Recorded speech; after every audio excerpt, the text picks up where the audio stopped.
చేతికి గాజులు ఇలా ఇలా చూపించినా ఇక లోపలికి రాడు పరశురాముడు. అందుకని కొంతమంది క్షత్రియులు గాజులు వేసుకుని ఆయన వస్తుంటే చేతులు బయటికి పెట్టి చప్పుడు చేశారు. ఆడవాళ్ళు ఉన్నారని వెళ్ళిపోయాడు. అలా బతికారు కొంతమంది. మిగిలిన వాళ్ళందరినీ చంపేశాడు. శిశువుల్ని కూడా మిగల్చలేదు.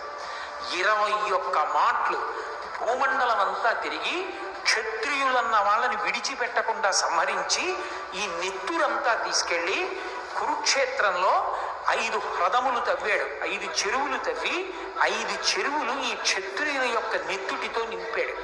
వాటిని శమంతక పంచకం అని పిలుస్తారు. 5 నెత్తుటి చెరువులు చేసి 5తోటి నెత్తురు తీసి తండ్రికి పితరులకు తర్పణం చేశాడు. అది ఆవేశం. అందుకని ఆవేశావతారమే. అంత ఆవేశాన్ని పొందినటువంటి అవతారం. దాని ఉద్ధతి అసలు దాని గురించి చదవడం, దాన్ని ఊహించడమే చాలా కష్టంగా ఉంటుంది.